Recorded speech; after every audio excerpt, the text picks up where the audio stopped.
Hello, World Singers. My name is Tyler. And my name is Brooke. And this is Cosmere Conversations.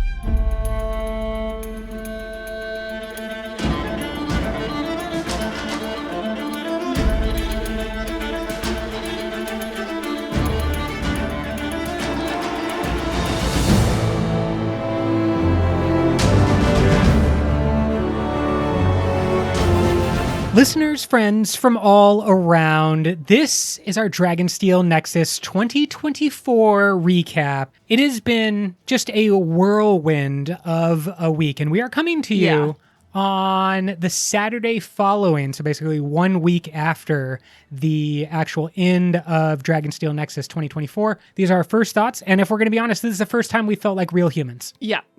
My soul has finally returned to my body. I'm mostly in the physical realm, although for the last week plus, my brain has mostly just been inside of the Cosmere.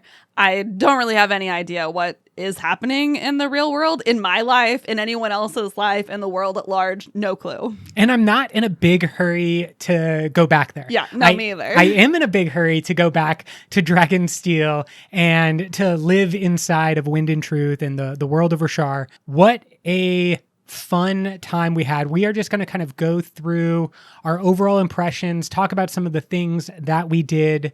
This episode will be absolutely no spoilers for Wind and Truth. There's going to be nothing that we discuss, probably for all of December that includes any type of discussion about Wind and Truth. So no fears there. You can definitely listen to this episode without worrying about where you happen to be in Wind and Truth, or if you've already finished it, let everybody read their own read during this time. We are just going to give some of our initial impressions about Dragonsteel Nexus, how it went, how it was for us, and hopefully a bit about how it was for the fans at large. Do you want to start us off, Brooke? Just kind of your maybe top three things or favorite stuff that was happening at Dragonsteel. Yeah, I think just to start with kind of an overview, this convention was so special.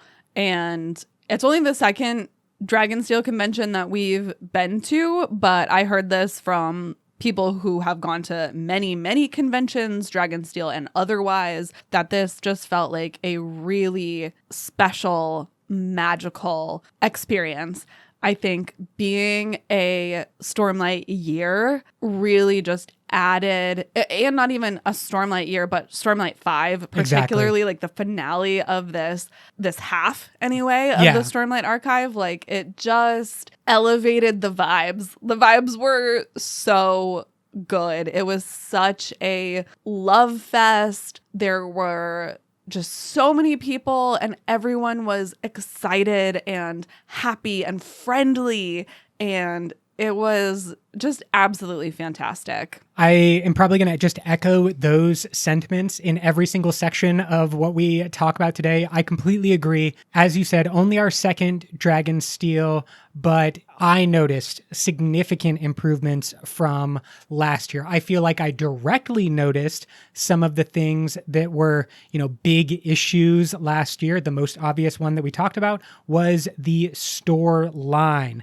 It took us like hours in last year's line. And I just want to say up front, completely fixed that situation, at least from our perspective of the con. To be fair, we did not get in line for the merch store, but every time I saw it, it was at least moving. So even when the line was long, it was very clearly moving along. And there were many times when we passed the store line and it was empty. So I feel like they did a much better job both managing the line and managing their product rollouts this year. I think it helped a lot having most of the product rollouts come a month plus in advance. They didn't really release any exclusive things in the store that people couldn't have bought online during light day. So I think that also helped a lot. That's why we didn't get in line. We were like, we already did our shopping. We're good. Yeah, but I think this applied as well to the overall layout. Now, let's just say up front, I think they almost had double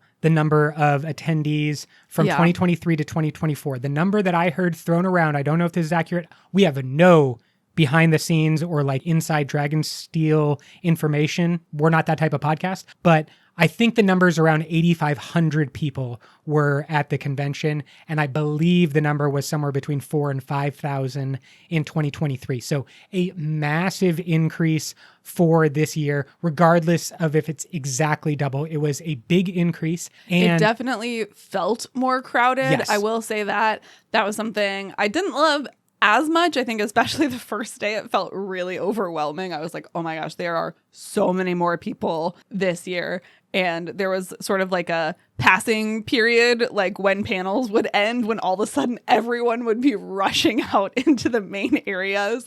There was a lot of people. There was a lot of people milling around. But I think they did a really good job managing the crowds, having things a little bit more spread out than they were last year, staggering panel start and end times to kind of mitigate those passing periods. The food court was much better spread out so that lines weren't congregating like into the entrance doors and things like that. I think that their overall rearrangement of how they situated everything benefited the larger crowds and made the entire convention space feel more open and stretched out, even though the crowds were so much larger. So I actually felt like there was good movement where even last year with less people, it felt tight at times. And here, there were definitely times when it felt tight, but it also made sense because how many people were like trying to go through a bottleneck. And I definitely think it opened up like at the beginning of each day when the Dragonsteel store and the exhibitor hall are opening to the public. Okay, that's definitely a moment when there are big crowds and lines waiting. But then if you come back 2 hours later and in the afternoon, everything had seemed to kind of like been Evens operating. out. It evens out. And so hats off to Dragonsteel in terms of having more people and being better prepared and better organized. To me, the best move was shifting the exhibitors. These are, people who are selling their books, their artwork, people who are directly connected to the Cosmere. For example, we saw some friends from fellow podcasts following Noadon, and there are plenty of, YouTubers, influencers who had stuff, but also other authors were there like Jancy Patterson and a whole host. I think that they actually expanded the number of total exhibitors. And so it seemed like there were a lot of authors that had their booths and could just be kind of like talking to fans as they were coming by. All stuff that we love to see. And I thought that the exhibitor area was easier to access as long as you weren't trying to go that very first hour of that first day. Exactly. Yeah, absolutely. Someone in the airport on our way back asked us like what our top 3 things were from the convention. And I really liked that way of kind of framing it and starting to think about it. So for me, in no particular order, I think my top 3 things were: 1, my first panel, the Stormlight recap and theorizing panel. This was another case of just the vibes were good. Like, it was the first day, the audience I could feel was really excited and psyched. And me and my fellow panelists, Danny and CJ, like our energy was up, which was important because we had so much to get through in that panel. But I think that kind of feeling really made it a great experience for us and for the audience. I am going to sing your praises as well as CJ's and Danny's nonstop. This was a fantastic panel. 1, you were assigned something really difficult, recapping all of Stormlight Archive and throwing out some theories, either of which in 45 minutes. In 45 minutes, the limited time. And so I think that you leaned into it with a great hook, putting the timer up on the banner. And so as you are getting closer to explaining, you did character by character. So it was like, explain Kaladin's story, explain Shallan's story, so on and so forth. And you had this timer counting down. And so the audience was getting into it as you're getting through the story. It was a marvelous recap overall. And I think that CJ, Danny, and you did just kind of like kick off the vibes real high, real enthusiastic. And we had people come up throughout the entire convention saying that it was their favorite panel and, singing your praises. And I could not have been more impressed because, of course, we were on another panel and we have that one recorded. We will release it when Dragonsteel allows us to. But I think that I know how difficult the time restrictions are on these panels Yeah. and how easy it is to have topics that are too big. And on 401, we got to select just a few topics. You had to recap the entirety of Stormlight Archive, and you did a great job. I could not be more impressed by you and CJ and Danny as panelists. And I hope that you all are invited back next year to recap whatever it is that happens to need a recap. Yeah, it went so well. I loved working with both Danny and CJ. I would absolutely work with them again. And it was so fun. And then kind of piggybacking off of that, one of my other favorite things was just meeting so many people, not only fellow panelists and fellow Cosmere content creators, of which we got to meet quite a few this year, but also podcast listeners, like real people in the flesh who listen to our podcast. It was so special. We sit here and we like talk into microphones and, you know, put this out into the ether, and you see numbers on a screen of like so many downloads, but it's hard to really understand the impact and like make that kind of capital C connection that there are real people on the other side. And it was just really special to get to see and meet and hear from some of y'all out there. Like, thank you so much for listening. I love that we have a little community, and I'm so happy to be here. It really was different this year. I think you and I were purposely trying to put ourselves out there a little bit more to make those connections, because let's be honest, we all know that there's a long drought ahead. And I think that we know that you and I will be here talking into the microphones, but we also want that community that you are discussing. And it was a lovely chance to meet so many people. It's partially surreal, and I haven't quite come out of the fugue state of the convention and the post-convention hangover and like putting everything into words. But I'll just say that last year we would explain sometimes that we were Brooke and Tyler from Cosmere Conversation. And people were often very nice, and they said, oh, that sounds fun. I would love to listen. And way more often when we explained things this year, people said, oh yes, I know your podcast. I'm already a listener. Yeah. That happened, as you said, like at the airport, at random restaurants. Like, we weren't expecting this type of reaction. We just wanted like other people to know that this was an option out there and that there's quite a back catalog of episodes that you can listen to. And it was just happening more and more frequently that people were like, we already know who your podcast is and we like it and are already fans. And if you don't, and if you're a first-time listener, thank you so much for taking a chance on this little thing. Oh, we should have said that at the beginning. Like, hello and welcome, new listeners. We're so happy to have you here. I think this is a perfect example of how we're never quite doing the right thing to gain new listeners. Like, you don't start a podcast where you spoil the entire 25 books that were published in episode 1 if you want to get the biggest audience. That's not the best way to go about things. And when you have a big event, when you meet people, you're supposed to shout them out immediately, really get the hook. We didn't do that either. So we're 20 minutes in and are now finally saying, what's up, new listeners? Better late than never. Yeah, we always get around to it. And we had a great time meeting people. And as you say, the kind of community aspect of this con, I think, is what really made it special, from the people at the convention to the server at the restaurant down the street who was like, we love people from Brandon Sanderson's convention. Like, y'all are so nice. To, you know, some of the artists were like saying the same thing. They do art for multiple fandoms, and some of them said, the Cosmere fandom is my favorite. Like, you all are so nice. And that was absolutely our experience. And for me, and I think for you as well, kind of the distillation of that concept was the Worldhopper Ball. Yeah. I mean, I don't have the words completely set to explain the Worldhopper Ball. So will you start us off? Will you tell us about the Worldhopper Ball? I'll give the brief aside. This was a separate ticketed event that not everybody could attend and was not part of the main convention. However, they did this Worldhopper Ball 5 times. I believe that the numbers were around 600 to 650 people per event. And so there were a lot of people who were able to attend, but you can also do the quick math there and realize that not everybody who was at the convention was able to go to the Worldhopper Ball. So we know this is a smaller subset, but it also was something that has not been done before, and I think is certainly the thing that you and I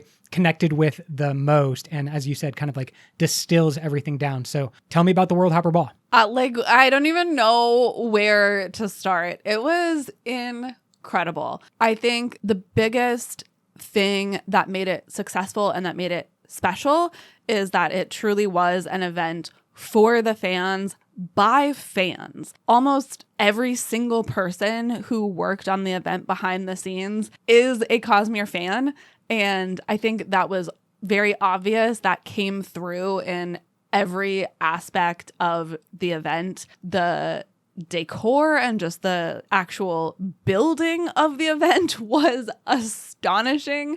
They put so much thought and effort into making the space look and feel like Urithiru. It was incredible. And then all of the actors in the show, I think most of them, if not all of them, were Cosmere fans. They brought these characters to life in such a beautiful way. Their performances were great. It was just so magical to be given a space where collectively as a group, we could all dream, like give ourselves permission to imagine and suspend our disbelief in a way that maybe we haven't since we were children. Oh my gosh, I'm getting teared up a little bit. It was just, as a child reading fantasy novels, like reading Tamara Pierce for me, which was very much my gateway into the Cosmere, because it's also this like big, expansive world where you follow characters over time, you like meet their descendants, etc. These people, this world are real to me, as real as my friends and family and the world around me. And I remember so viscerally the emotional disconnect and distress a little bit between trying to reconcile how real these people and this world was and the fact that it wasn't real. That like I couldn't go there and I couldn't be with these people all the time. And the Worldhopper Ball put a Band-Aid on that like child wound. Right. And gave me the opportunity to both be a child, but also be who I am now. Exactly. An adult. Yeah. And participate, to like be in this world, to be with other people. I think that is one of the most special things about it. It was not an individual experience. It was very much a collective experience that we all created together. And it was so beautiful. It was, I think, an example of like real magic on Earth. I'm not saying that to be like hyperbolic. I think that there is something absolutely magical about a group of people coming together to imagine and to dream together, to create a world out of our own imaginations, to bring it into the world with love and joy, to share together. I think that was really well said. And we're not going to go step by step through the Worldhopper Ball. We might have an episode in the future where we just talk about it. There might be a production from Dragonsteel where you can actually see the events, but to catch people up, just so you understand what the context is, the Worldhopper Ball was supposed to be the canon reception of Adolin and Shallan after their wedding in Oathbringer. And it is taking place, not the ceremony itself, but the party afterwards. And so the actors that you mentioned, we definitely had Adolin and Shallan. We had Dalinar and Navani. Kaladin was there, Wit, and Yasna. And as you said, I loved all of these performances. I think that you captured a lot of what I was going to say, and I've been trying to put words to my experience and try to be authentic in expressing what has happened, but I don't know if that can be done without some context, because otherwise I'm going to sound like a crazy person who's just like, magic is real, everything is wonderful, and the entire world should be this over and over again. If I give you no context, and I'm so glad, I just wanted you to start us off with where we wanted to go and like what we wanted to say about this, because I think that anyone who is a fan of the Stormlight Archive, anyone who's probably a fan of the Cosmere or Brandon at large, has enough experience and has been through enough of life to have highs and lows, to have moments that are really, really difficult. And then, like so many of the characters in the Stormlight Archive, they are able to move past and kind of grow and change. And to be able to experience that with the characters reflects our own life and their own life. And part of our story, part of the story of this podcast, and when we began all those years ago, more than 7 years ago, is that period was incredibly low for me. That was a low point of my life. When we started the pod. The day that we started the podcast, to be very precise. 100. The day that we started the podcast was probably the worst 24 hours of my adult life.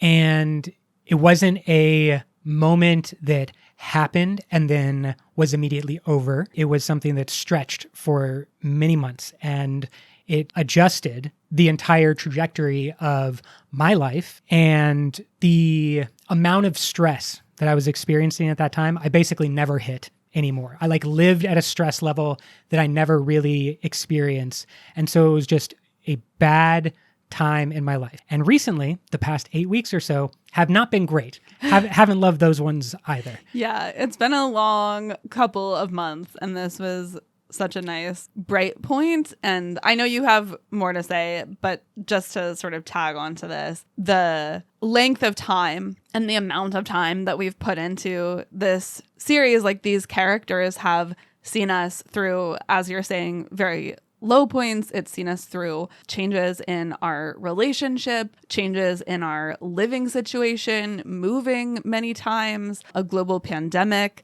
getting married twice. Like there have been so many ups and downs and events that have happened, and these characters have been there for us through all of it. Yeah. To get me through that time, there's obviously a lot of people, my family, of course, but the most important person is the one sitting next to me, the woman who would become my wife. And much further down than that person, but still a person on the list, is the general who is looking for the most important words a man can say. Another person is the slave who's at the edge of the chasm and decides to turn around and build something new. Another person is the woman who is in the deepest pit of despair and chooses to smile anyways. As Wit said at the Worldhopper Ball, the girl who looked up and the boy who was mad enough to join her. The vows that Brooke and I said at our wedding mirror the words that Dalinar and Navani said at the top of Urithiru. And last Thursday night, I was able to stand next to Dalinar and Navani with my favorite person. Who, me? You said a lot of what I'm trying to say now, and we didn't share these concepts ahead of time. As we said, we've been kind of in a delirious fugue state for the last week. Like, have we even talked for the last week? Honestly, I don't know. But nothing has made me feel this way in a long time, and maybe not ever, because there was this merging of multiple points of time of me. It was like how Renarin can see different versions of how a person is going to play out, but I was seeing all the versions of me stacked up and back and forth up to the present moment when we were there, but then, as you said, back into time as well. And it was like a bit of connection was formed and created and like taking me back and forth through time. And I could see all the recent highs and lows, but then I was also dancing with my friends to music from when we were in high school. Oh man, It really, like, I'm back in my 2006 pop punk era solely because of the Worldhopper Ball. I should be listening to Christmas music, but I'm not. I'm just listening to All American Rejects. Yeah, I think that dancing is just a huge important factor that was missing at large from the convention, and that is what I hope really is remembered by the people who put on the Worldhopper Ball. Like, dancing is important, and it was important to me. It roots us in the physical realm. It kind of locks in the experience as real. And then because the entire thing is immersive theater, it requires that suspension of disbelief. It Yes. requires almost a childlike suspension of disbelief. And that's disbelief that I was already willing to suspend. That was, I was giving that up to these characters more than a decade ago. I had surrendered all of my disbelief as we're at a convention center and there's a tress of every kind, and there's doom slugs and there's wits and just all of these people that are flowing past me and flowing around me. They're fictional and they're real and they have their own stories, but then they also have their stories within the Cosmere that I know so well. And I, saw shard bearers and just all of these things were brought to life even before I was walking in to the Worldhopper Ball. So like, it's easy for me to suspend disbelief. And I am the perfect mark for this particular event, but they got me. They got me so well. It was a cathartic moment. And then Brandon walks out on stage. The first night, he walks out on stage and he's standing with the Colin family as we have, just celebrated the nuptials of Adolin and Shallan. And Brandon says, Dalinar, I met you when I was 19 years old. He said, I met you. Not I wrote about you, not I created this character. He said, I met you. And then he goes around and tells each of those characters on stage how he met them and what meeting them meant to him and helped him create. And of course, I believed it was all real. Like, of course, I was in so deep at that point that I didn't want to surface. Like, it was simply the greatest experience because it was working on me. It was forming that connection into the past for me. And then I also realized that it was doing that for Brandon, and it was doing that for the person standing next to me, and it was doing that for potentially every single person who went through that experience over the 5 different nights. And maybe the thing that was working so well for me, that like struck the chord within me, maybe that same chord exists in everybody else, and we were all just in unison, thrumming attuned to to a each other. rhythm together. Exactly.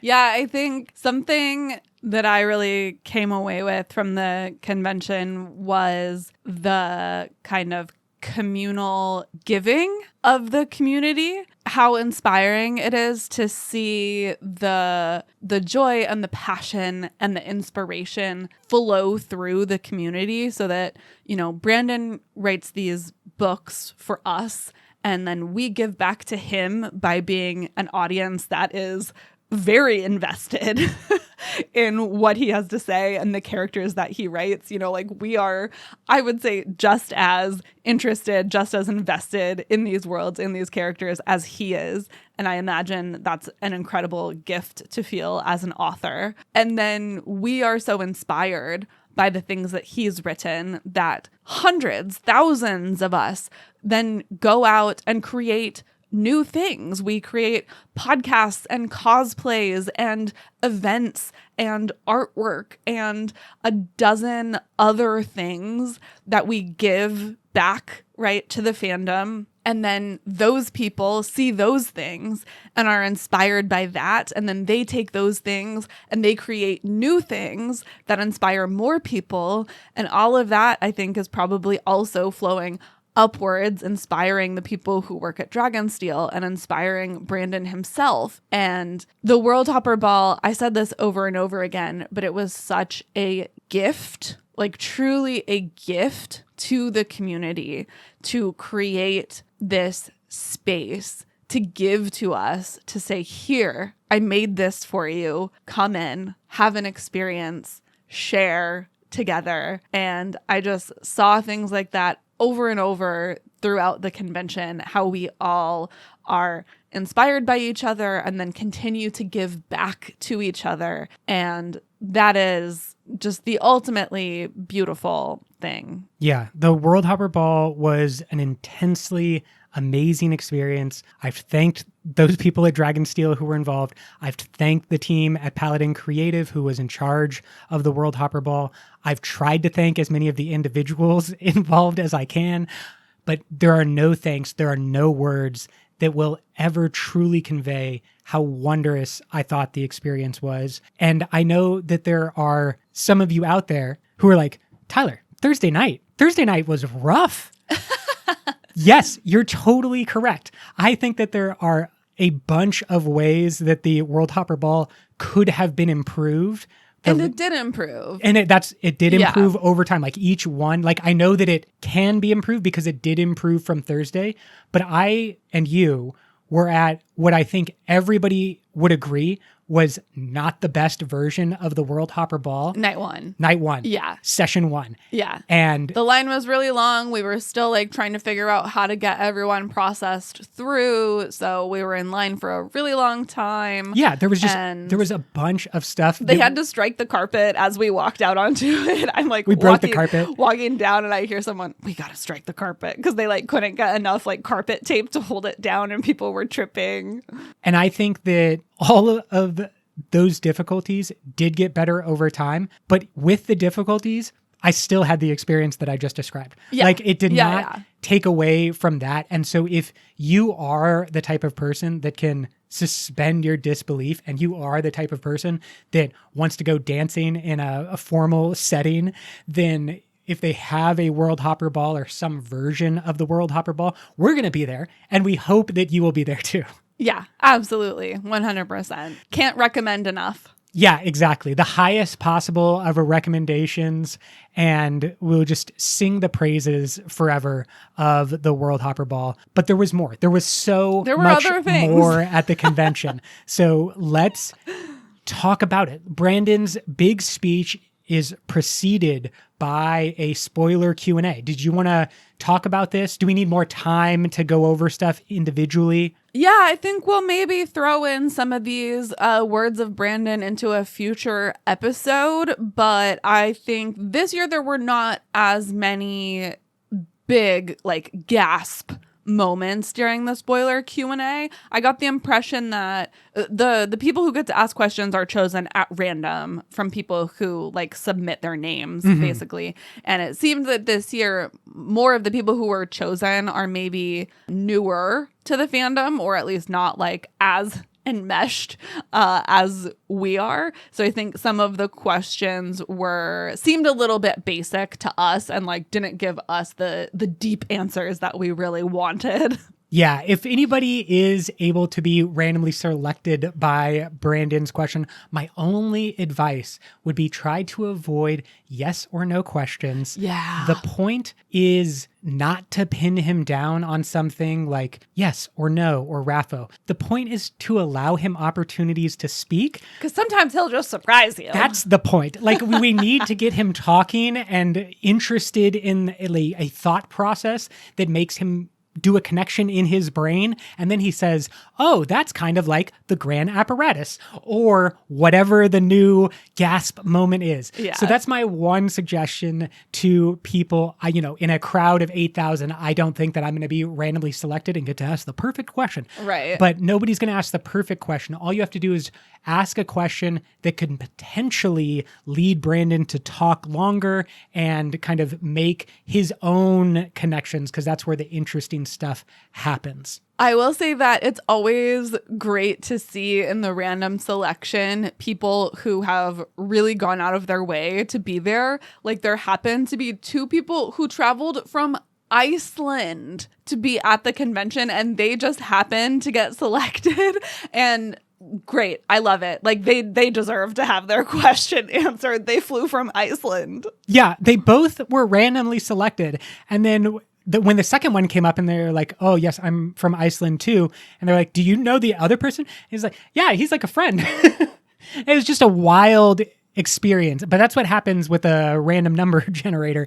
Occasionally you get really close people in a geographic space who traveled a bunch of other geographic space to be in the new geographic space, and they happen to be asking the question together. It's wild. Love it. Of course, we spent a lot of our time going to various panels. This is what we love. This is the thing we go to Dragonsteel for. We want the panels. I don't think we went to quite as many this year because we had other like meetup kind of things going on, but we did go to quite a few really good ones. We can just name some of them and quickly give our impressions. Yeah, you want to go back and forth with this? Sure. One we went to was fashion in the Cosmere. I was really interested in this panel, and there were a couple of artists who have taken on renditions of various cultural dress and things like that in the Cosmere, as well as I don't actually know what her title was. Is she just a cosplayer? Is she like a fashion historian? I'm not sure. I believe her name's Erin. Yeah, we loved Erin. She was great. She spoke specifically about the undergarments needed to create the desired silhouette under different fashion pieces. Her costume of a Hava was really incredible, and she talked about the thought that she put behind the buttons and her safe pouch. She had this whole story about how girls get their safe pouch kind of around puberty when they start to, become a woman, so 12 or so.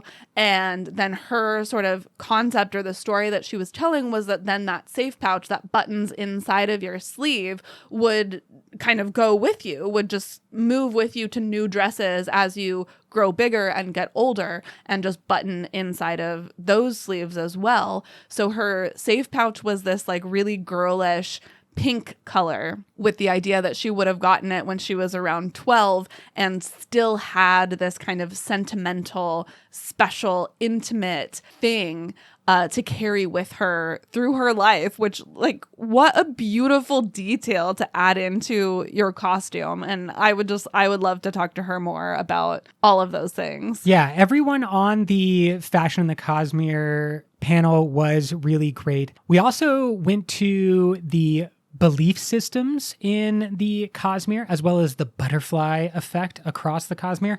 Yeah, that one was really interesting. They were talking about basically breaking down all of the interconnections throughout the books and then giving pitches for what if Vasher never returned? Mm-hmm. Then what does that change down the line? And it turns out a lot changes. You can't remove one of these major characters and have it no impact. In fact, it's going to have quite a lot of impact. I think the most obvious example that we often hear is that the 16 shards, when they broke from Ada Nalsium, did not need to break into the specific 16 that we now have. And therefore, the what if game was kind of begun. What if they were different shards? What if Vasher never returned? What if Kaladin dies to Szeth in the Words of Radiance fight instead of the other way around? All of these types of experiments and questions. It was just like a fun, again, butterfly effect for how these small moments can ripple out across the Cosmere. There was a panel all about the Unmade and what we know about them. I don't know if there was anything surprising to you and I that came out of that panel. We did like a full episode that was basically the panel. So I think it was more of a reinforcement of the things that we've talked about a lot in anticipation of Wind and Truth. The only thing that I'm going to explore more from that panel is actually came from one of the questioners in the audience who asked about a geographic link to the Unmade and if the Unmade were specifically locked to specific regions. I think their idea was like, could it be that the Unmade were intended to be cities like Urithiru, like how the sibling is the tower? Like perhaps maybe the Unmade were also intended to be kind of embedded into the 10 or I guess 9 major cities on Rashar. And I thought it was really interesting because we've previously discussed a potential theory regarding the heralds being geographically linked to cities. We kind of said, oh, well, maybe Taln always returns at the city of Kholinar, Yeah. which is why the people around Kholinar became more warrior-like because they were the immediate followers of Taln. Again, that's speculation, but it was interesting to then have someone who saw a geographic connection between the Unmade, and lots of fun theorizing was happening there, as well as at the Mistborn Era 3 theorizing panel. This was a late night panel. You always get a little delirious at late night, and I love that vibe. It gets a little squirrely. It's a good time for theorizing. It is a good time for theorizing. Like, in another era, we would be sitting in a back room with our cigars and drinking and just theorizing late in the evening. But this was in Utah, so we weren't doing any of that stuff except for the theorizing. And it was getting deep. There were questions about the technology.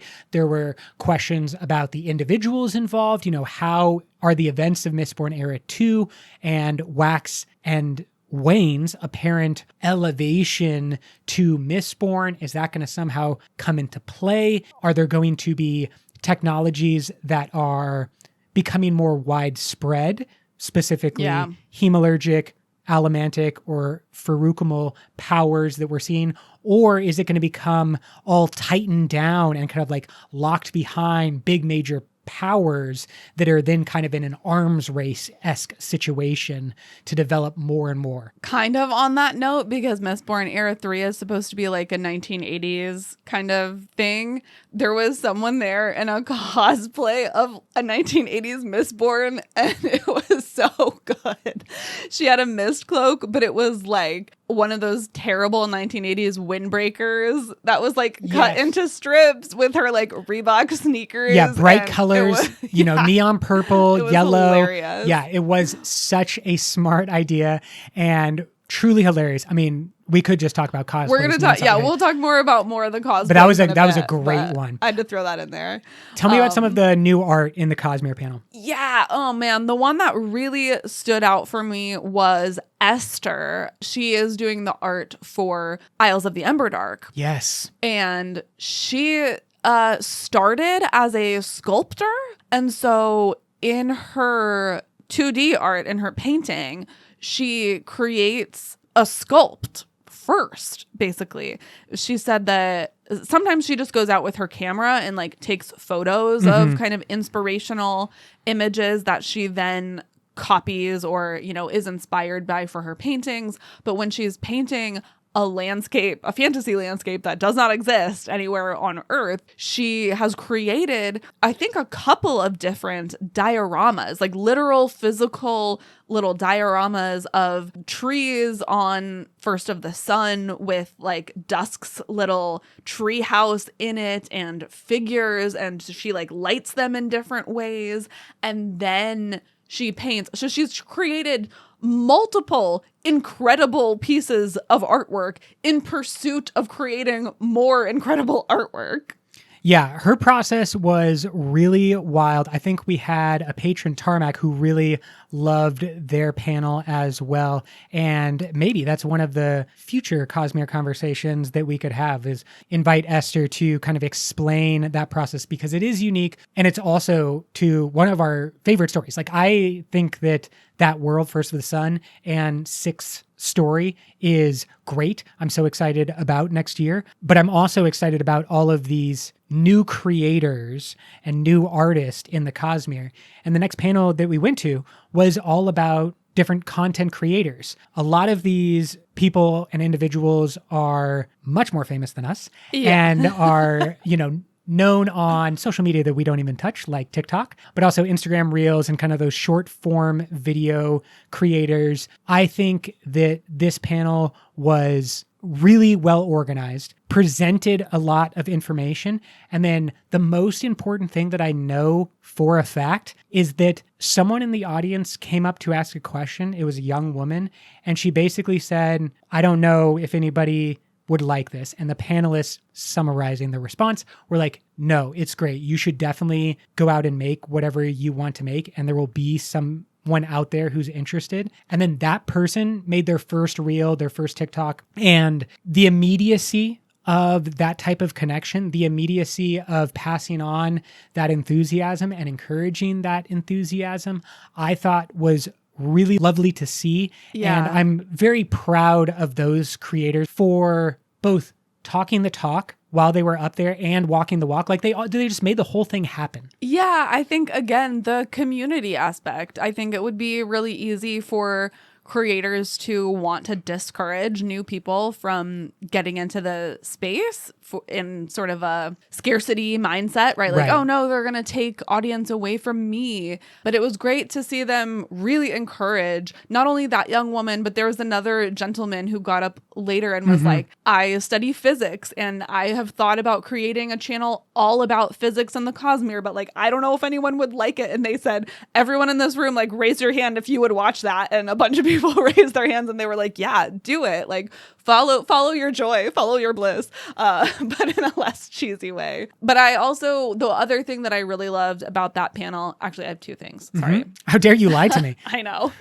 One other thing that I loved was, I think that same young woman that you were talking about who asked a question specifically mentioned the difficulty of being a woman on the internet creating content, and the couple of women on the panel were able to speak directly to that and emphasized that actually that's why it's so important, and like, we need your voice, we need more women and femme presenting people to be visible in the fantasy space, because it has been so dominated by white men for so long. And if we want better stories, if we want the great stories that are already out there to get more popular and come to the fore, if we want to be part of these conversations, we have to raise our voices. We have to start participating and speak up, even though we might come across some not so pleasant stuff sometimes, which sucks. But I do think that, at least within the Cosmere fandom, it's generally good. Bookborn mentioned people coming after her for pronunciation. Yeah. Welcome to the club. Which is like, yeah, she was like, the meanest people get is when they're talking about pronunciation. Everything else is lovely, but the pronunciation people are mean. And I found that to be really true.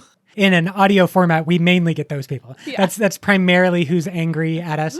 But I just want to reiterate that Brandon and his team over and over again give everyone permission to say things however they want to say things, pronounce them however they want to pronounce them, imagine the characters however you want to imagine them. Read your own read, everyone, and read and let read. it was a big theme of Brandon's main convention speech, inviting people in, especially people who were not traditionally in the Cosmere community in the past. And so I thought these creators on this panel did a wonderful job of that, being like an example of what Brandon was talking about the day before. And then at the end, they put up a screen with a bunch of Cosmere creators' handles, and like people who were not on the panel, some people who were not even in the room, and said, here's a bunch of Cosmere creators, go follow all these people. I thought that was such a class act. Like, they did not have to do that. Again, like, they did not have to shine a spotlight on other people in the Cosmere creator space, and they chose to. And that is such a badge for our fandom of just how cool people are, how nice people are, like how much we can be such a communal, welcoming space. And as you said, dovetailing with Brandon's speech for opening the convention, I think we all really need to focus our energy and commit to continuing that kind of openness, welcoming attitude as the fandom continues to grow. Absolutely. I think you just got to do that. You have to commit. You just be like, this is my bit and I'm committing to the bit. And the bit is be nice to people. And the bit is be welcoming to new people. The bit is generosity is going to be returned and reciprocated. And there's going to be people like the team from Paladin Creative who are going to give a bunch back because the community is generous with their time, their attention, and their emotion. And I think that is that circle that you were talking about earlier. And I saw it on display in several different ways. And we can continue to go through each and every moment, but I just want to kind of like shuffle us along because there are more things and more panels. So one was a professional panel. These are not the norm. Most of the panels at Dragonsteel are fan created or fan generated. And then there are a couple that are considered, very special or maybe even ticketed events. One of them was the female voices in fantasy. It had the authors Robin Hobb, Shannon Hale, and Fonda Lee. They were talking to each other.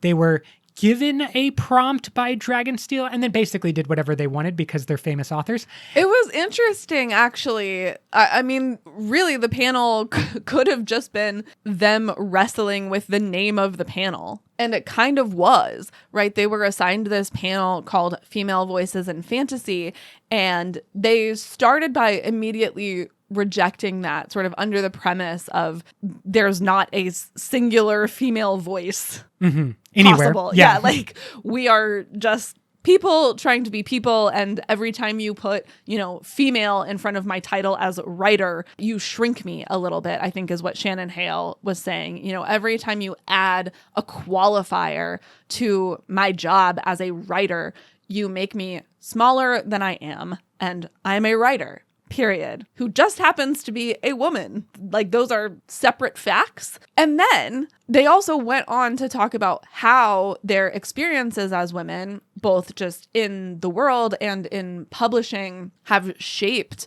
the way that they write and the experiences that they've had, which I think any minority, any woman can really relate to. It's like simultaneously both so important to have panels, have platforms that elevate something like female writers in fantasy. And at the same time, it's so important to recognize that the fact that it's necessary, is a problem in itself. And I'm not going to speak too much on this topic for some obvious reasons, but I also think it's important to call out people who are in the majority, because if you can empathize and sympathize with some squiggly lines on a page that spell out Kaladin, and to you that's a really important thing, then you should definitely be able to sympathize and empathize with real physical women like Fonda Lee and Shannon Hale and Robin Hobb when they're talking about those experiences. If you can do it in the one, in the fictional, you can do it in the other. And I think that it was really wonderful. I wish that I could listen to them talk and be constantly asking questions of them, because their experiences were great. They were varied. They did not all have the same experiences. I think there was a pretty clear difference in how Robin Hobb, the oldest of the women up there, had different experiences and different life perspectives than the other two. And just that is an example of what they are talking about. Right. There's not one female voice. They didn't all have the same story getting into the industry that they could all talk about together. It was different for each of them, and they presented it so well. Obviously, they've done this before, and it's apparent when someone has a bit of comfort on the stage and is able to convey these stories in a funny and entertaining manner. And they knocked it out of the park. I loved that panel. It was very fun. Okay, some of our final panels, we went to the Rhythms of Rashar panel. We didn't get to stay for the whole thing, unfortunately. We had to bounce about halfway through, but the beginning was very interesting, and I would be very keen to have any of those panelists on the podcast to ask more questions, especially I think in this audio medium, it could be really helpful because they were trying to explain kind of the differences between melody versus rhythm, and pin down what the rhythms that the singers speak to might sound like, how that relates to emotion, and how emotions are already present in some of the melodies and rhythms that we know from our music here on Earth. They were explaining the differences between different tones and throwing out fancy musical terms, and I was I don't know what that means, but I want to.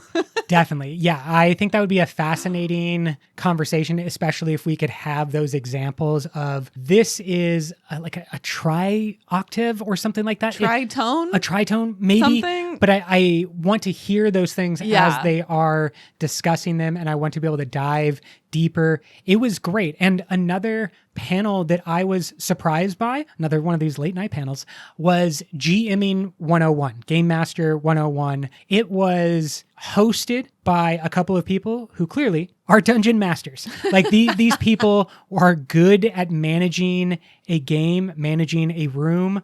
One was insanely popular. I don't even know who it is, but he had fans. I didn't even know you could be like a famous GM. I mean, I think he has a YouTube channel as well. Okay. But in my mind, it was like Brennan Lee Mulligan was on stage. It wasn't, but the people in the crowd were reacting to this YouTuber who I did not know, but he was also charismatic and delivering excellent points about how to create a game world, how to invite the player characters into the world.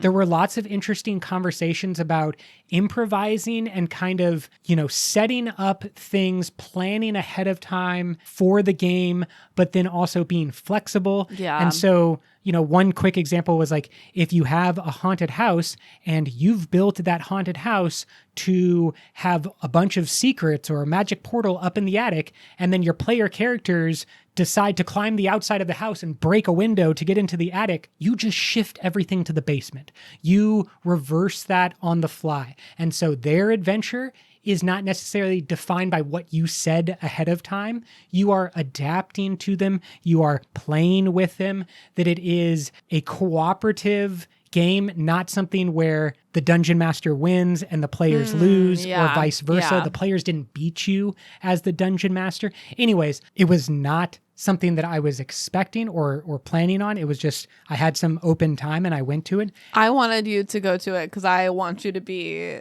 my GM. That's where we get into the next part, because let's shift from the panels over to some of the other things that were going on. And one of them is the game hall. There's this entire area where you can go and play new games, play old famous games with other people, just kind of join random games. It was very cool. They had a bunch of setups of organized games that they were running at specific times, etc., and being run by GMs, etc. But then they also had like a lending library of other random games that you could check out and play with your friends or play with a group who was there.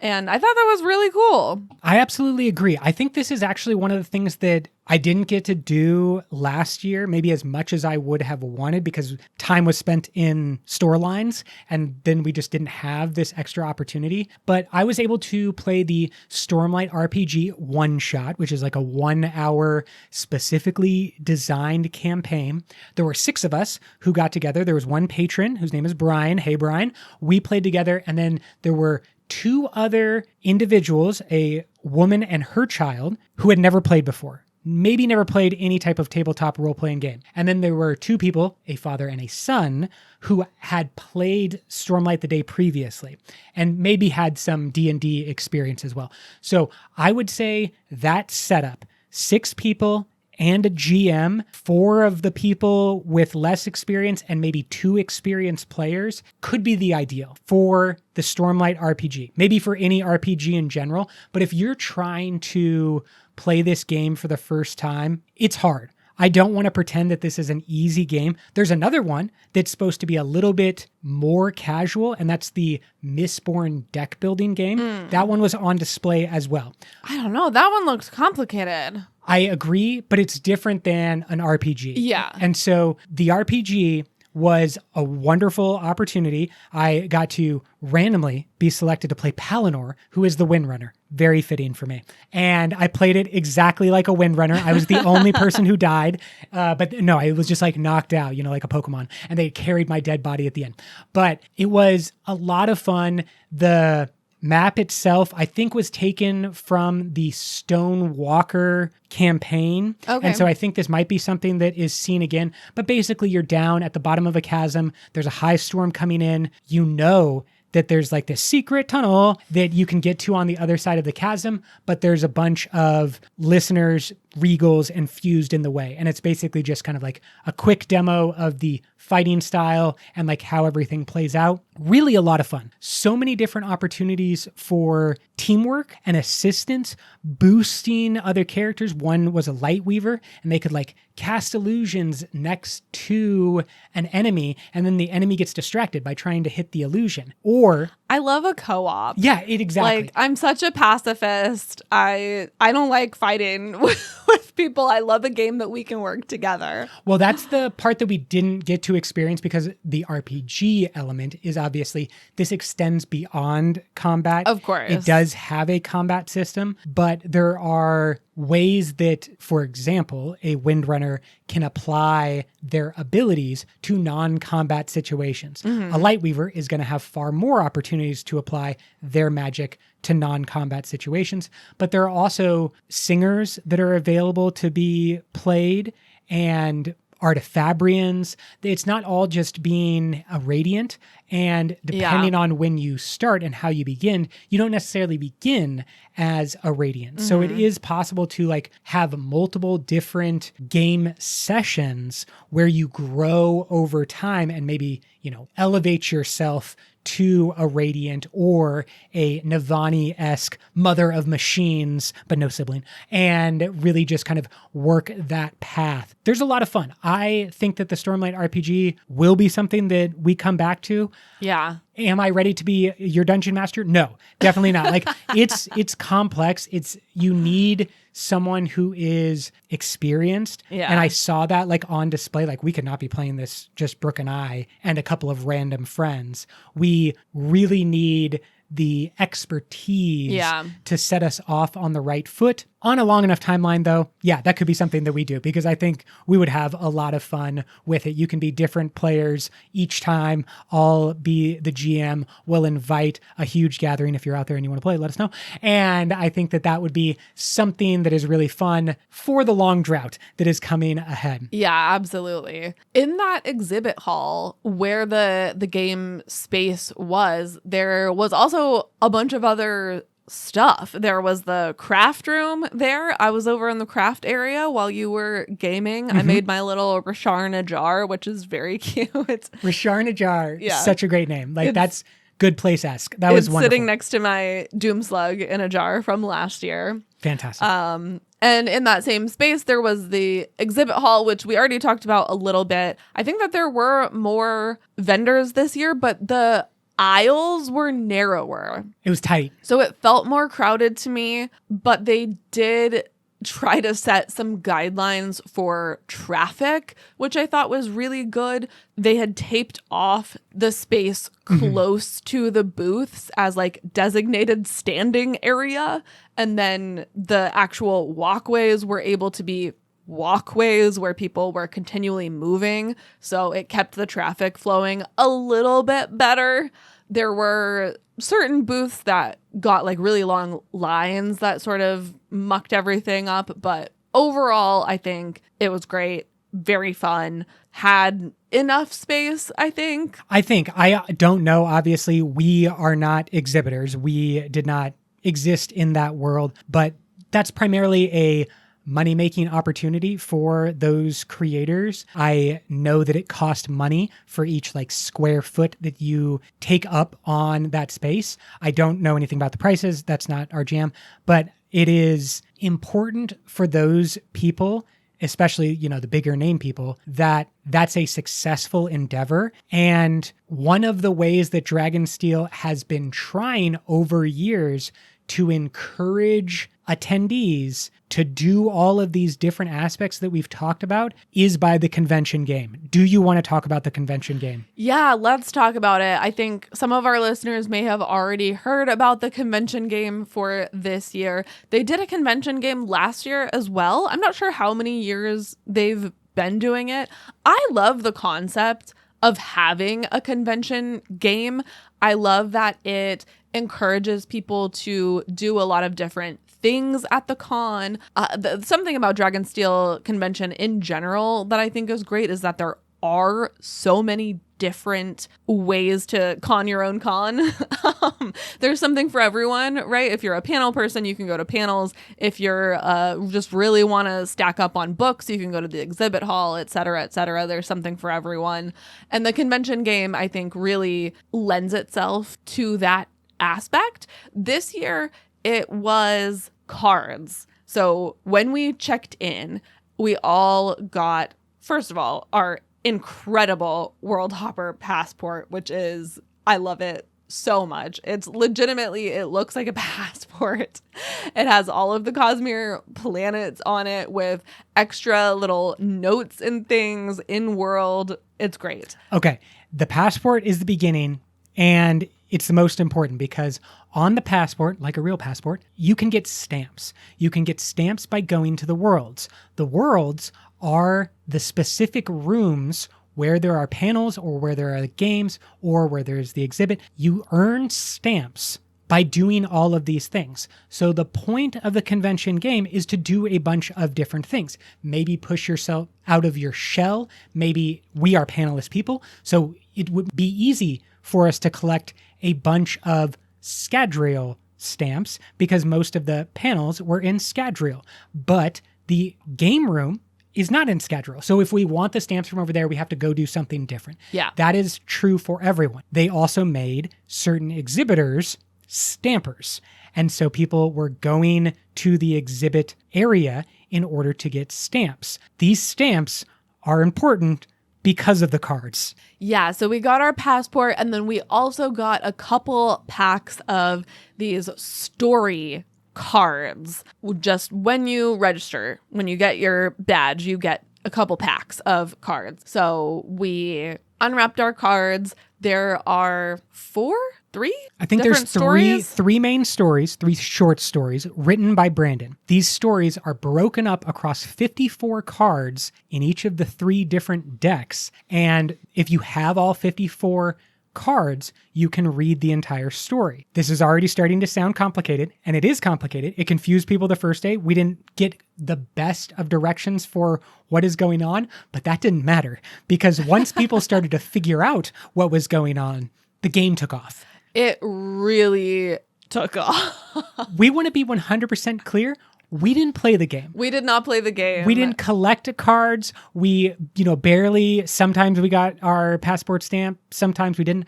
But you wanted to get stamps because then you could go to a booth. You could trade your stamps in to get more cards. And then there was also an extra special prize if you filled your entire passport. If you got every stamp, then you got something else. I don't know. That might have been the big boxes of cards that I saw. Honestly, I don't even know. But there was an extra prize for getting all the stamps. While on its face, I'm into it. Like, I like the cards. I think this is a really fun addition to the fandom that we can take with us outside of the con too. Like, I love the idea that this can also be something that you talk about with your friends when you're having just a Cosmere meetup, outside of the con throughout the year. Maybe you're going to a different con like Dragon Con or Comic Con or whatever, and you bring your cards and you can trade. And I like that aspect of it. I think it's really fun. But people got super into it, and I think that Dragonsteel didn't quite consider all of the logistics of it. Yeah. So the first problem was just getting the stamps. It was one, making people leave panels early to try to get their stamps. 2, because the line to get your passport stamped after your panel or what have you would be so long. Think of hundreds of people all exiting one room where a panel is, and each of them needs to be physically stamped before they can move to the next location. But that means that the first person who gets up, let's say 35 minutes into a 45-minute panel, that person gets up and walks to the back. Well, then everybody in the room sees that the line is forming. And if they don't run to get their stamp, then they're going to be sitting in a line of 500 or 600 people to get this stamp. But they need the stamp. They need the stamp because that's how you get cards. And if you don't have the cards, then you lose. I don't know what you lose, but that pressure is something that I don't think Dragonsteel predicted. And then the logistical aspect they kept needing to change. They were like, we're going to move the stamping outside of the specific room. Yeah. And we are going to try to tell people how to exit the room safely. They kept trying to change things on the fly to deal with this game. I will say, I think that is really good on Dragonsteel. I liked seeing that by day 2, they had made a lot of changes, and I did see it get better. Definitely. Throughout the con. Yeah, 100%. Like by the 3rd day, the lines were not that long. They went very fast. I was honestly really impressed by how quickly Dragonsteel was able to see what was happening, make changes, and make changes that worked. Yeah, one of our patrons reminded me of the quote, which is, "No plan survives first contact with the enemy." Just a famous military idiom that you can have a plan. That plan can try to go into operation and it's going to immediately fall apart. So what you need to do is be prepared to react quickly. Yeah. Know that it's going to fall apart as soon as people start playing around in the game, and be able to adapt. And I do think that they tried to adapt, but it has to be said that the card game became the con for a large number of people. It was not about going to exhibits. It was not about playing actual Stormlight RPG game or Mistborn deck building game. It was not about going to panels. It was about collecting those cards. There were holographic versions of each of the things. Like, it just became... I like those hollow ones. They were They're beautiful. pretty. Yeah. Then there was an element, this is a rumor, I don't know if this is true, but someone has said that a shipment, an entire like 3x3 set, a palette of the high numbered cards, so like number 49 through 54 for each of the decks, was lost. It was damaged in transit. It didn't make it. Now, I don't know if this is true, but what that created was scarcity. Right. Where people didn't necessarily expect scarcity. So it was supposed to be a little bit easier for everyone to get a full set so that it wouldn't be quite as obsessive, I think. Like, you would pretty much be able to fill your decks and then feel good about yourself and like move on. But because there was this scarcity, it got really intense. And I don't want to say if it was good or bad. I think there is a real benefit, and one of the things that Brandon and his team talked about wanting to do with this game was encourage conversation, encourage participation, encourage people to talk to people that they might not normally talk to. And from what I saw, I would say mission accomplished. Like, there were big groups of people all interacting around these cards. It was funny. Yeah. We were walking down like kind of a quieter hallway at one point, like on our way to a panel. And I saw this group of kind of youngish girls sitting on the floor in kind of this like cubby hole underneath the stairs with their boxes of cards. And there was a handwritten sign on the front of one of their boxes that said, "Not currently trading." Like, they had set up this little shop where people could come by and like trade their cards on the black market, in quotes. And like, it was just, I loved it. I thought it was cute. It was so funny. Yes, exactly. I think that from the perspective of encouraging community and encouraging interactions that wouldn't otherwise have happened, 100%, you nailed it. Like, it was a fantastic experience in that regard. I hope people had fun with it. Yeah, like, what a fun thing if you're standing in line, if you're at a panel early and you're just like sitting there waiting. It's like kind of cool to have this thing to do. You bust out your pack of cards, you know, you turn to the person next to you. "Hey, do you have whatever?" You know, I don't know. I thought it was fun. I liked it. I know some people were kind of annoyed with it, but I thought it was cool.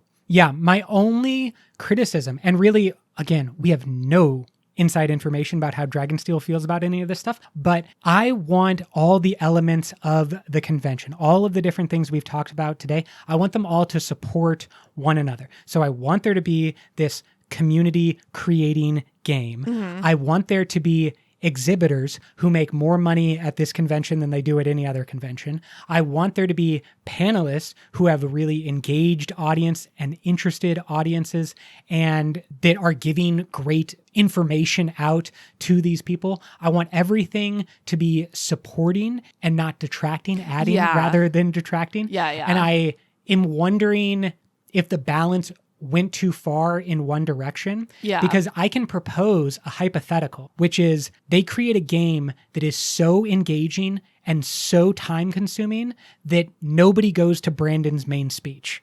That it's just an empty hall. That would happen. If you can create a game enticing enough, then of course it would happen because everybody would be playing the game. I would be interested if that affected other panel attendance. Right. Especially on the last day when people maybe had already gotten all of their stamps and then were just trading for the cards they hadn't gotten. Yeah, we heard this from people who otherwise listened to the podcast and they were like, we were too busy with the trading card game to go to your panel. And that might like wound our ego or whatever.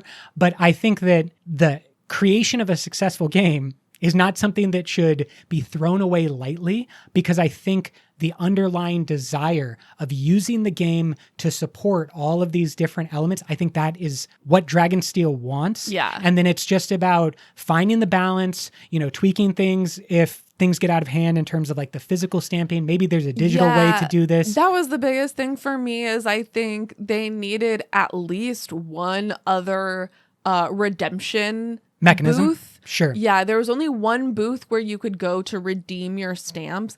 I'm going to be honest, the first day, I didn't even know that the two things were connected.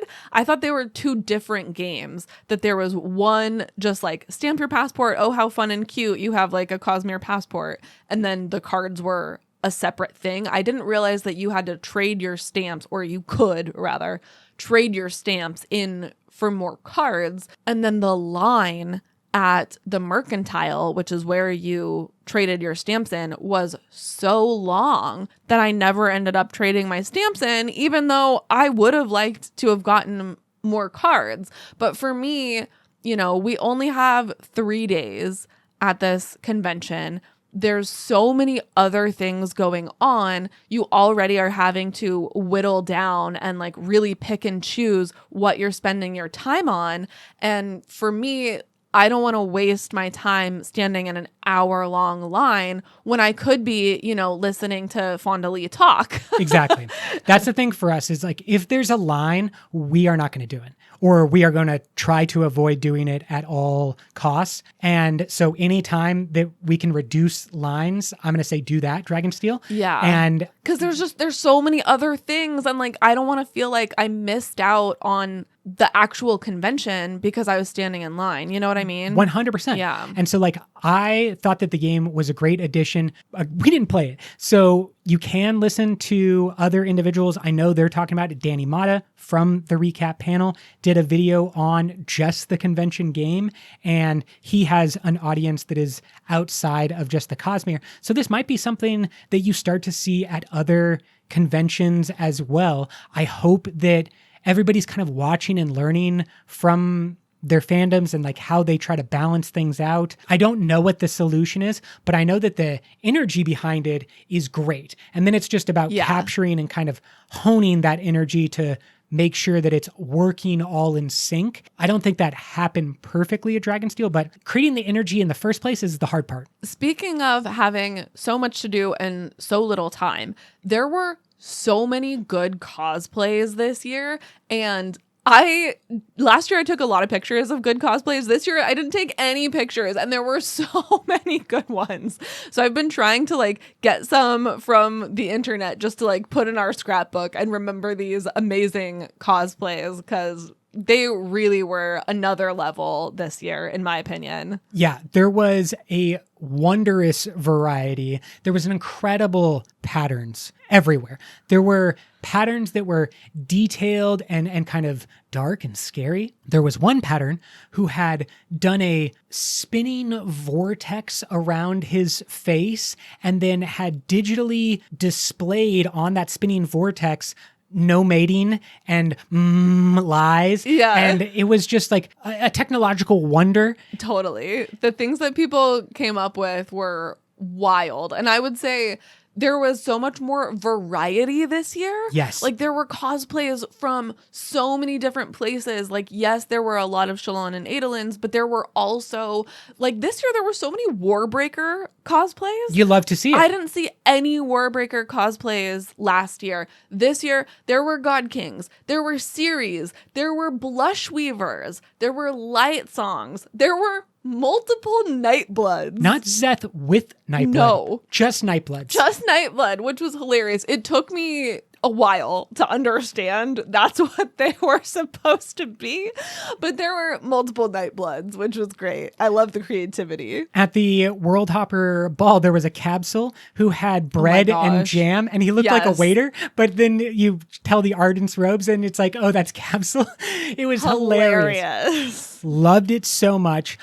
There were a couple of really great Mayas. Yes. Carved out dead eyes. Really good. I saw a couple of Chris's, which I Fantastic. loved. That is a cosplay that I would love to do at some point in the future. She has got a great outfit, so I loved seeing a couple Chris's there. Yeah, the people who did it were banging. Like, they high quality stuff for Chris. Then there were, different types of spren. I always loved seeing the sills, but there were also like high spren and some of these other like weird spren that we haven't seen as much. The lady who came as a high spren. Wow. I could not get over her costume. Anyone willing to like fully cover their face for a costume, I feel like you get extra points. She had this black dress with gloves, basically her entire body covered in black with all of the like stars and sparkles in it, full with a face cover with a bunch of stars and sparkles and stuff. It looked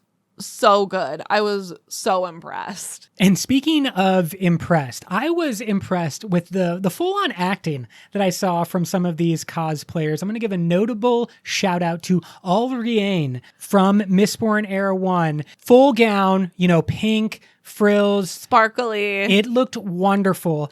And the woman had the attitude down to match. She, had the moment we're looking and we were like, oh, your cosplay is so wonderful. And she's like, do you know who I am? And we said, well, you're clearly Alriane from Era 1. And immediately she just gave, of course, Steris could never. She gave like a little twirl to show off her pink sparkles. And it was just so on point. Later, I ran into her and she was like taking photos of people who were next to a shard bearer and just a blue, smoking costume. It was really cool. Wow. Yeah, that shard bearer was amazing. And she's taking people's photo. And I'm just like, do you want a photo with the shard bearer? And she's like, darling, look at these colors. They don't go together. And I was just like, you're so perfect. I wasn't expecting acting as well with the cosplays, but you nailed it. It was wonderful. Your costume was wonderful. There were a couple of really good lift. I don't know if you saw any of the lift cosplayers. One of them was, in my mind, actually lift. Like, it was a 12-year-old girl dressed as lift. She had like a shard fork with some pancakes on them. Wonderful.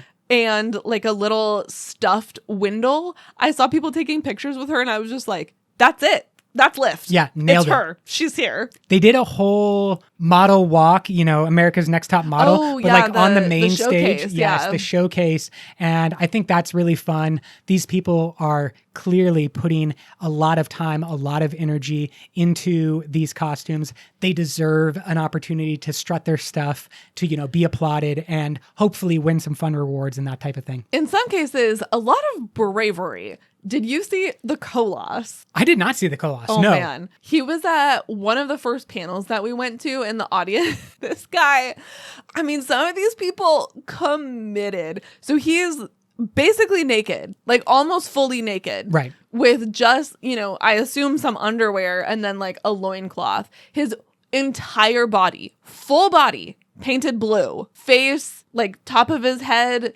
all the way down to his toes, everything blue, front, back, all of it. Like, wow. Commitment. Props to him. There was also a guy who was there as Rock who fully committed to the facial hair. Shaved. Center of his head, completely shaved. He had the facial hair shaved. I was also impressed. Just like, wow, you went for it, man. You committed to the bit. And he looked great. That's the thing. So many people looked so good, from the Kaladins and the Zeths all the way. A lot of good Zeths. Yeah, a lot of great Zeths. And then you had me, lazy pajama guy, who literally just goes for the laziest possible cosplay. I'm like, oh, I barely need to change at all. This is just pajamas to pajamas. And that's my type of cosplaying. But no, people were bringing their A game. It was on display. It was appreciated. Thank you all for creating that world, that part of the convention. I have to shout out one more that I'm obsessed with. Yes. I'm sorry. The Chondra that we saw at the Worldhopper Ball. It blew my mind. I love it so much. I might have to steal this idea. She had like one of those skeleton onesies for Halloween on underneath her like semi-sheer ball gown. Right. So she looked like Meilon. Yes. So like at first glance, she like kind of looked normal. And then you would notice the bones showing through her dress. And it was perfect. I loved it. I actually think there's the Miranda Meeks artwork of Meilon where it's kind of translucent Meilon, but she's in like a ball gown. And then you can see like through her shoulder and stuff like that. Her like green bones. Yes, exactly. And so that's the vibe that I got from this person. 100%. It was incredibly well done. Such great cosplays. People just blow me away with their creativity, and I just love seeing all of it. I wish that we were more creative in that way, but it's hard. It is hard, and I don't want to be more creative in that way. I want to watch everybody else do a great job. I want to snap my fingers and make it appear. I don't want to actually do the work to make the cosplays. As you can tell, we had an absolute ball. Pun intended, all the fun intended, because this year's Dragonsteel Nexus was so much fun. It was expanded. It was bigger than it has ever been before. It might be bigger than it's going to be for a long time. I don't know how they keep upping the ante each year after this, especially if there are less and less Cosmere books. Clearly, this seemed like something special. We are so glad that we were able to go. We are so glad that we were able to meet patrons. I don't know if you want me to shout out your names directly onto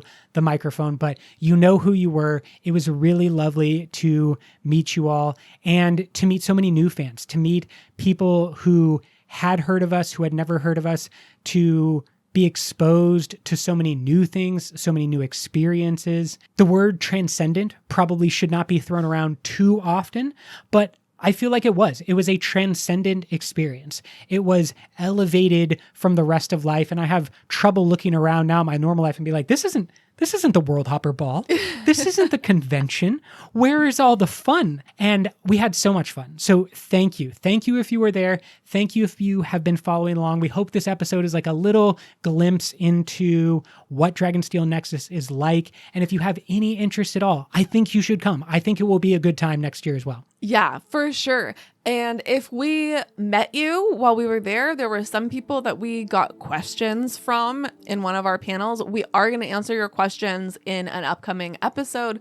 So keep your ears out for that. And until next time, life before death. Strength before weakness. Journey before destination.